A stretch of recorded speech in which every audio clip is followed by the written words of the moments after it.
Bonjour à tous. Le Covid-19 a été le prétexte de beaucoup de choses, mais notamment d'une extraordinaire et très inquiétante accélération du fichage généralisé numérique de la population, notamment en France où j'ai des informations très récentes et très concrètes à vous donner. On va regarder aussi ce qui se passe à l'extérieur de nos frontières et le modèle vers lequel indubitablement nous allons. C'est celui de ce qu'on appelle la première dictature numérique mondiale, la Chine, et son crédit social où j'ai des choses nouvelles à vous donner également. Pourquoi nous en parlons? Pour d'abord préparer une riposte plus appropriée, plus forte, parce que quand nous savons mieux riposter et défendre nos intérêts. Mais aussi pour informer et réinformer nos compatriotes avec les bonnes informations. Quand on nous parle de fichier vaccinal ou médical ou sanitaire, justement, ça n'est pas du tout que médical, sanitaire ou vaccinal. C'est bien au-delà de ça. On parle de surveillance et de contrôle généralisé de la population grâce à des outils d'intelligence artificielle, de reconnaissance faciale, des outils numériques qui sont beaucoup plus présents et efficaces qu'il y a 10, 15 ou 20 ans, bien évidemment.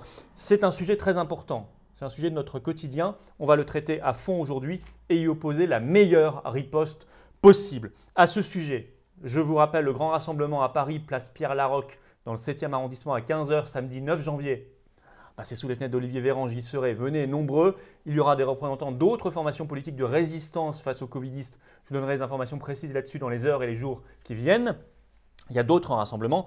Ce vendredi 8 janvier à 10 h en Charente, à Jarnac, place Jean Jaurès.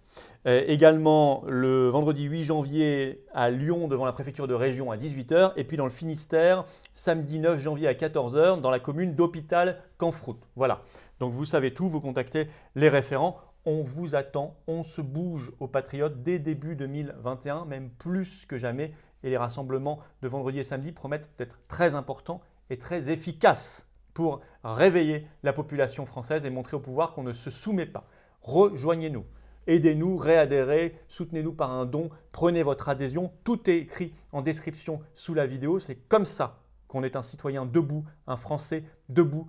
En 2021. La carte orange d'adhérent aux Patriotes, eh bien, c'est le passeport vers la liberté, la résistance et vers la France. Le lien pour adhérer, réadhérer ou faire un don se trouve donc sous la vidéo en description, également en commentaire épinglé et en fin de vidéo, vous pourrez cliquer directement sur l'écran pour adhérer aux Patriotes. Bienvenue d'avance. Alors, je vous parlais du grand fichage, on peut l'appeler comme ça, qui s'est considérablement accéléré avec le Covid-19, qui a servi de prétexte décidément à beaucoup de choses. Bon, ainsi, information toute récente, ce 5 janvier sur RTL, le ministre de la Santé Olivier Véran annonce la création, dans les prochains jours, dit-il, d'un nouveau fichier, décidément ce pouvoir adore les fichiers, d'un fichier d'inscription pour les Français souhaitant être vaccinés. Des détails sur ce fichier nous seront donnés ce jeudi 7 janvier par le Premier ministre Castex en conférence de presse. On verra bien. Alors déjà, je vous signale qu'au mois de mai dernier, mai 2020, la loi prorogeant l'état d'urgence avait déjà créé 2 fichiers de contact issus des brigades sanitaires. Ça avait d'ailleurs un petit peu titillé le Conseil constitutionnel qui à l'époque avait dit que le dispositif de collecte d'informations ne devait pas s'étendre, je cite, au-delà du temps strictement nécessaire. Mais comme personne ne sait ce qu'est le temps strictement nécessaire et que c'est le pouvoir qui décide quand est-ce qu'on est dans un temps strictement nécessaire ou pas et quand est-ce qu'on est en 2e, 3e, 4e, 8e vague ou pas, vous voyez bien que ça n'est pas une muraille infranchissable qu'a établi là le Conseil constitutionnel, c'est le moins qu'on puisse dire, il valide tout ça. Bon.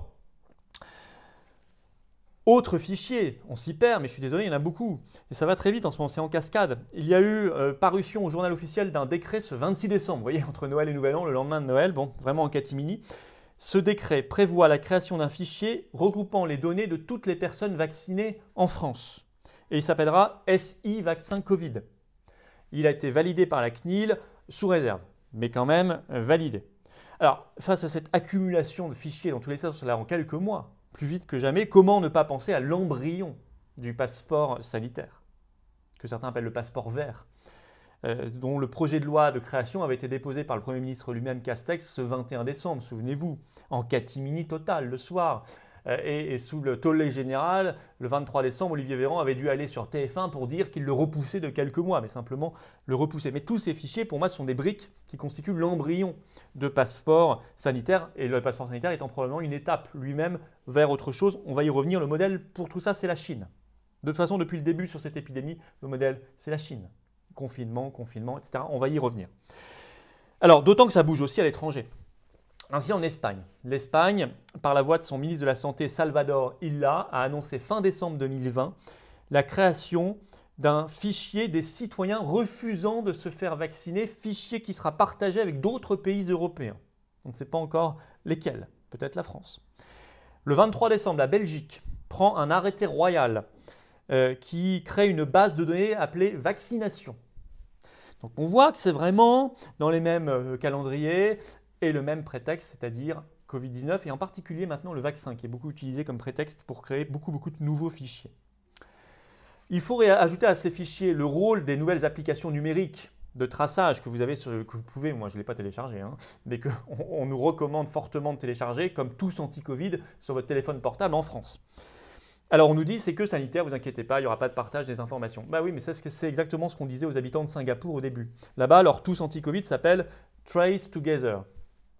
Et tout récemment, un haut fonctionnaire de Singapour a reconnu devant le Parlement que, je cite, « la police pourrait obtenir n'importe quelle donnée issue de cette application ». La police. Selon l'organisation Human Rights Watch, qui a réagi à cette information, cela sape le droit à la confidentialité. Je les cite, et je les cite toujours. Ces informations révèlent comment le gouvernement a exploité secrètement la pandémie pour renforcer sa surveillance et son contrôle de la population, dit l'ONG. Je crois que cette phrase, on peut l'appliquer à tous les pays, en tout cas beaucoup de pays, notamment la France. C'est général, c'est mondial. Les covidistes, de toute façon, ils sont mondialistes. C'est la même chose. Vous le savez, c'est l'oligarchie mondialiste. En parlant de police d'ailleurs, en ce moment même en France, nouveau fichier, mais décidément même 3 fichiers. Le Conseil d'État vient de valider, on l'a appris par un article du Parisien de ce 4 janvier 2021. Le Conseil d'État a donc validé 3 décrets incroyables, scandaleux. 3 décrets qui vont élargir les possibilités de fichage par la police et la gendarmerie. On pourra ficher les gens selon, je cite, leurs opinions politiques, leurs convictions philosophiques et religieuses, leur appartenance syndicale, pour les cibles donc de la police-gendarmerie, alors que les précédents textes se limitaient aux activités et non pas aux opinions, ce qui est quand même beaucoup plus restreint. Alors notamment, on fera la liste, je cite, des identifiants, photos et commentaires postés sur les réseaux sociaux. Donc vos Facebook, Twitter, Instagram, tout ce que vous voulez, tout est possible. Le Conseil d'État a validé ces décrets, il a donc rejeté le recours contre ces décrets qui avaient été déposés par Force ouvrière notamment et le syndicat des avocats de France notamment, mais d'autres organisations aussi parce qu'ils jugeaient ça profondément liberticide, ce que c'est. Alors les 3 fichiers concernés, c'est le fichier de la police, c'est le fichier de la gendarmerie et le 3e, c'est le fichier servant au recrutement des fonctionnaires sur des missions sensibles. Derrière tout ça, on devine, et on constate une évolution de la société, on voit dans quel sens ça va. Alors vous y ajoutez à cela le fichage numérique, le traçage numérique plus exactement, qui découlera de la suppression progressive de l'argent liquide.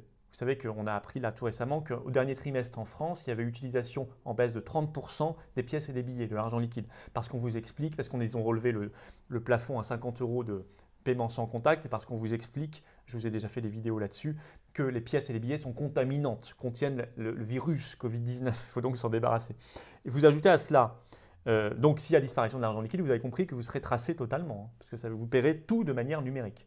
Vous ajoutez à cela l'euro numérique dont nous parle très régulièrement depuis le mois d'octobre dernier, on en a déjà parlé aussi, la présidente de la Banque Centrale Européenne, Christine Lagarde, qui est aussi une forme de traçage. On arrive donc dans ce qu'on appelle une société de contrôle, du contrôle généralisé. Ça fait partie du grand reset, tout ça, de la grande réinitialisation. On en parle régulièrement, mais parce que tous sont des briques. Vous voyez, vous comprenez peu à peu ce que c'est que cette grande réinitialisation, ce que c'est que le vrai monde d'après dont nous parlait Macron dès le mois de mars 2020. On a compris. C'est cette société de contrôle. C'est un autre effet Covid. Alors, quel est leur modèle? Leur modèle latent, sans le dire évidemment, mais leur modèle latent. C'est le cas d'ailleurs depuis le confinement. La Chine a confiné Wuhan en premier, donc on a considéré d'abord en Italie, puis en Espagne, puis en France, etc., qu'il fallait confiner. Bon, il y a des pays qui n'ont pas imité ça. Les pays d'Extrême-Orient n'ont pas du tout fait ça. D'autres pays n'ont pas fait ça. La Suède n'a pas fait ça. Mais nous, on a considéré qu'il fallait imiter à chaque fois la Chine. Là, on fait pareil. Alors souvent qualifiée de première dictature numérique du monde, la Chine, travaille avec ce système déjà des fichages, des traçages, de la reconnaissance faciale. Sachez qu'en Chine, il y a 200 millions de caméras de surveillance. Une caméra de surveillance pour 7 habitants. Vous imaginez? Et il y en a de plus en plus. Et puis, ils mettent en place le crédit social, qui est calculé par des algorithmes de l'État. C'est une note que vous avez, une note publique de citoyen qui vous donne plus ou moins de droits. Hein. Moins plus votre note baisse, moins vous avez de droits, quitte à devenir un citoyen de 10e zone, quoi. Alors, je vais vous lire un petit extrait sur le crédit social très concret pour que vous voyez ce que c'est.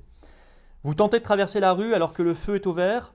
Votre visage est instantanément reconnu par la caméra de surveillance installée non loin de là, et une voix diffusée par un haut-parleur vous lance l'injonction de reculer immédiatement et de retourner sur le trottoir.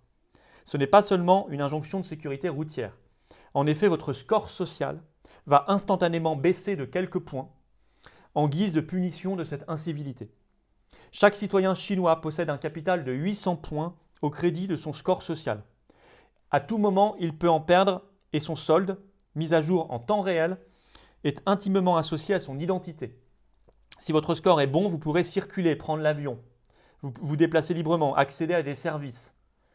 Dans le cas contraire, vous êtes condamné à la détention à domicile et devenez vite un paria de la société. Le crédit social touche tous les pans de votre vie. En effet, grâce à la magie du big data, les systèmes de reconnaissance visuelle sont connectés avec les données fiscales, financières, juridiques, médicales de chaque citoyen. Les données sont traitées en temps réel par des méga-serveurs bourrés d'intelligence artificielle. Dès lors, pour obtenir un bon score social, il ne suffit pas de traverser la rue au feu rouge. Il faut aussi payer ses factures à l'heure, trier ses déchets, faire du bénévolat, ne pas fumer dans les lieux publics, etc. Le score social est la synthèse de toute la vie citoyenne d'un individu. Ça, c'est pas de la fiction. Hein. Ça, c'est pas de la science-fiction. Ça, c'est la Chine. Ça, c'est évidemment, si vous ne comprenez pas que passeport sanitaire et tout ça, ça va vers ça, vous n'avez encore rien compris. Rien compris, je suis désolé de vous le dire. Enfin, vous, j'espère que vous avez compris, mais expliquez autour de vous.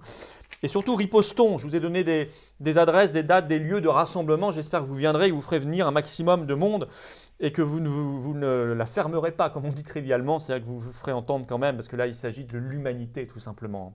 C'est une société pas humaine, c'est l'État mondialiste et l'État oligarchique, vous l'avez compris, que je ne confonds pas avec l'État, qui peut être un bel outil au service de l'intérêt général. Il faut donc se battre, exiger la vraie liberté. Réfléchir à l'usage des technologies, de l'intelligence artificielle, y réfléchir, pas tout prendre pour argent comptant, ne pas se précipiter pour fournir également toutes nos données personnelles. Hein, on est encore libre ou pas d'installer une application ou pas, de donner nos informations ou pas. C'est à nous aussi d'être responsables là-dessus. Et puis dans l'analyse politique, il faut aller au fond des choses. Ne pas en rester à l'écume des événements. Hein. La question des masques, des vaccins, de la logistique, c'est l'écume des événements. Le fond des choses, c'est ce que je suis en train de dire et de vous expliquer. Et c'est ce que vous devez vous aussi expliquer. Alors faites-le avec nous, ce grand travail. Voilà, ça c'est la vraie réinitialisation, mais elle est patriotique celle-là. Hein. Voilà. La grande réinitialisation patriotique, elle est là. C'est la carte orange d'adhérent patriote. Le lien pour adhérer se trouve ici en cliquant directement sur l'écran, également sous la vidéo en description, également en commentaire épinglé. Je vous attends. On vous attend tous. On a tous besoin les uns des autres, personne ne doit rester seul. À bientôt, vive la France!